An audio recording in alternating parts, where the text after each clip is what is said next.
We interrupt your regularly scheduled programming for an update on Hurricane Milton. I'm Alexis Vivanco. I'm Jada Ross. Thank you for joining us. Just over an hour ago, Hurricane Milton made landfall as a Category 3 storm along Sarasota County. Taking a live look out on our DOT cameras, we can see heavy wind, rain, and flooding impacting the Fort Myers area.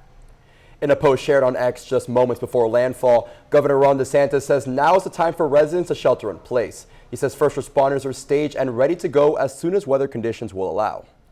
We're joined now by WUFT forecaster Matthew Clark. And Matthew, with landfall just an hour ago, it's going to be a while before first responders can be deployed. Yeah, Milton made landfall at 8:30 p.m. in Siesta Key exactly. They're at a strong Category 3 at winds with 120 miles per hour. That is a catastrophic Category 3 storm. Right now, it has moved a little bit further inland into Manatee County with winds up to 110 miles per hour. So still a Category 3 storm, still moving pretty fast east-northeast at around 16 miles per hour. Quickly moving out of the state though as a Category 1 storm by Thursday morning with winds around 90 miles per hour before it eventually moves its way off into the Atlantic. Good news is it is moving quickly, so by Thursday morning and Thursday afternoon, storm is going to be out of the way.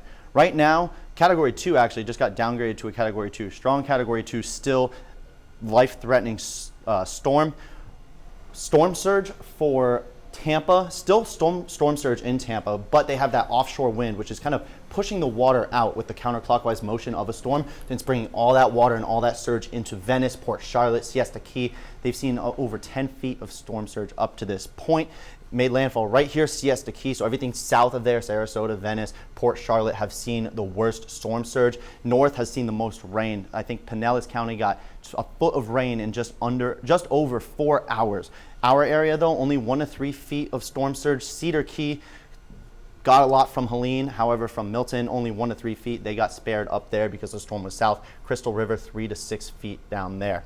We've been talking about the dry air that's been to the west of the storm that's been impacting it, weakening it really quickly from a 5 just a day ago to a Category 3 before landfall. And you can see that the wind swath, when it was north of the Yucatan Peninsula, pretty small storm, but as it moved its way further to the northeast into our area, the tropical storm force winds expanded really quickly, expanding from Gainesville all the way down to Naples. They've seen tropical storm force sustained winds. Hurricane force winds field has also been large. This white stuff is 75 mile per hour storm force winds or greater, which is hurricane force winds. Landfall at 8:30 moved its way through Sarasota County into Manatee County as it makes its way through Winter Haven as the center, pretty much paralleling the I-4 corridor at this point. We're going to be seeing those tropical storm force winds here in Gainesville, eventually moving its way offshore later Thursday morning and into Thursday afternoon is when we're going to start to see those effects start to weaken, and all should be clear then. The wind threat, 39 to 57 mile per hour sustained winds for our area. We're going to start to see those winds around midnight into the early hours of Thursday morning.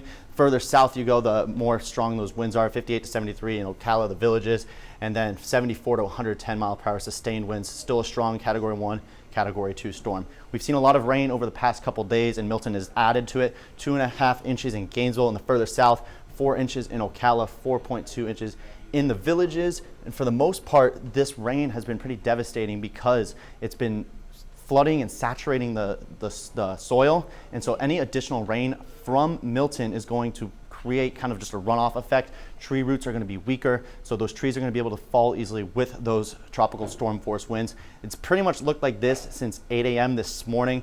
Some light showers, some heavy showers. Most of the strong stuff right now is over the Ocala and the Villages. They have a flash flood warning in Marion County right now. Tampa radar has the eye wall of the storm over Tampa right now.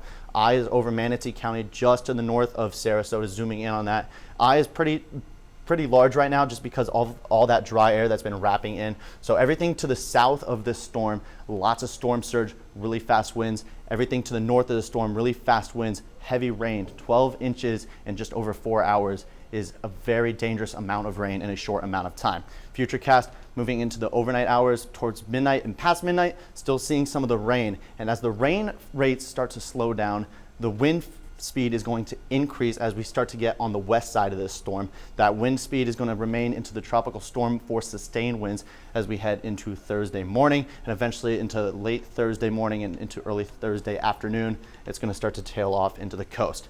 power outage totals are starting to count their numbers up. Those numbers are only going to increase. We've seen 14,000 residents without power in Marion County, only 600 here in Alachua County, but Pinellas, Hillsborough, Manatee County, down to Sarasota County, 160,000 in Pinellas and Hillsborough County. These numbers are going to continue to ramp up as the storm makes its way through the Florida Peninsula, pretty much paralleling that I-4 corridor. It's going to be a very, very, very costly storm.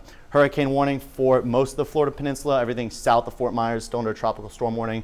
And north Gainesville, we are in a tropical storm warning up through Jacksonville. Jacksonville is under a hurricane warning just because it's expected to continue to move up and through the northeast. So a few main takeaways: made landfall at 8:30 tonight in Siesta Key. Midnight conditions are going to continue to worsen here as we head into those midnight hours. 1 a.m., 2 a.m., we're going to start to see those tropical storm sustained winds. And by late Thursday morning, the Milton moves off the Atlantic coast. Conditions are going to slightly get better as we head there.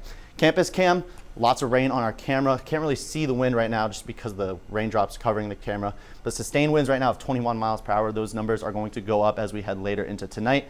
Wind gusts just shy of tropical storm force winds at 38 miles per hour. And we've seen 1.3 inches of rain so far. That number is also going to continue to rise. And again, we've seen a lot of rain before Milton. So flooding is very possible as we head into tonight and into tomorrow morning. 7-day outlook, if there's good news at all, Saturday and Sunday look to be a great day, but storm conditions are going to remain pretty constant as we head into Thursday morning. Bradford County Fire Rescue crews are adding additional staff for the hurricane. In a post to Facebook, crews say they have placed additional resources throughout the county. They hope this will help in response time to emergencies during the storm. Crews are also reminding neighbors to please stay off the roadways until the storm passes. An update from Marion County officials: Milton's heavy rains are putting significant pressure on the wastewater system. Officials are asking neighbors to conserve water for the next 2 days to help prevent overflows. Avoid laundry, limit showers, and flush toilets only when it's necessary until 5 p.m. on Friday. A front north of Hurricane Milton has brought a lot of wind shear, resulting in tornadoes across the Sunshine State. WFT's Emilio Boutros is live in the studio breaking down how you can protect yourself if there's a tornado in your area. A record number of tornado warnings have been issued across the state of Florida before Milton made landfall. This is the most warnings since Hurricane Ian. A front north of Milton provided wind shear and warm, moist area, the perfect condition for tornadoes to form. Several counties, including Broward, Lee, St. Lucie, and Martin County, have experienced destruction at the hands of these tornadoes. We didn't see any tornado like in person, but we did experience some power flickering. So just like short bursts of like power outages. Luckily, my house has power now, and like we weren't super affected like some people that I know in other parts of like Southwest Port St. Lucie. The National Weather Service has released some tornado safety tips that you should follow. They recommend that you stay away from doors and windows, and that you go to the lowest floor and take shelter in an interior room. If you're in a vehicle, try finding a ditch or a safe structure to park into. Stay away from overpasses as wind speeds increase due to a tunneling effect. If you're outdoors, make sure to seek shelter.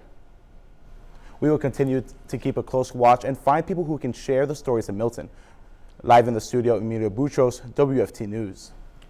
Taking a look at our updated power outages in our area as this storm makes its way inland on the west coast. More than 328,000 customers in Pinellas County are in the dark.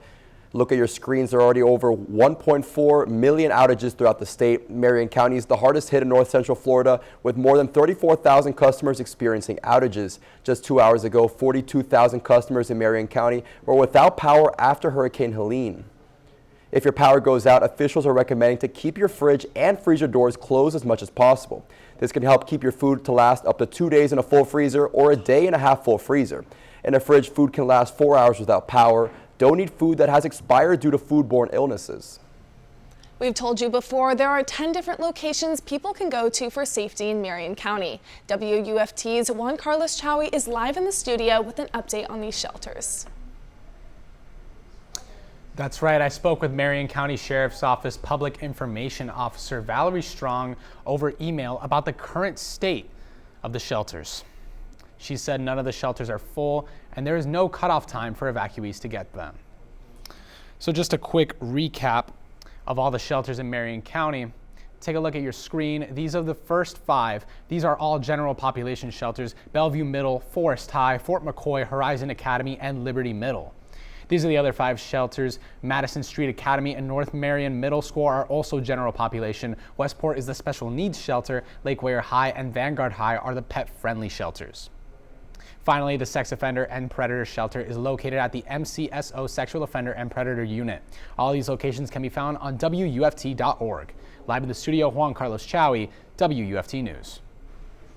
People in Georgia are also preparing for the effects of the storm. Just 2 weeks ago, people in McIntosh County in South Georgia felt the effects of Hurricane Helene. Some people there are worrying about what's to come from Hurricane Milton, but others aren't as concerned. Just try to prevent any excess damage. We lost our roof in Helene from our little outside shack, so we're still haven't got that repaired. A little wind and storm surge we've heard maybe coming, but even that's going to be minimal compared to Helene. So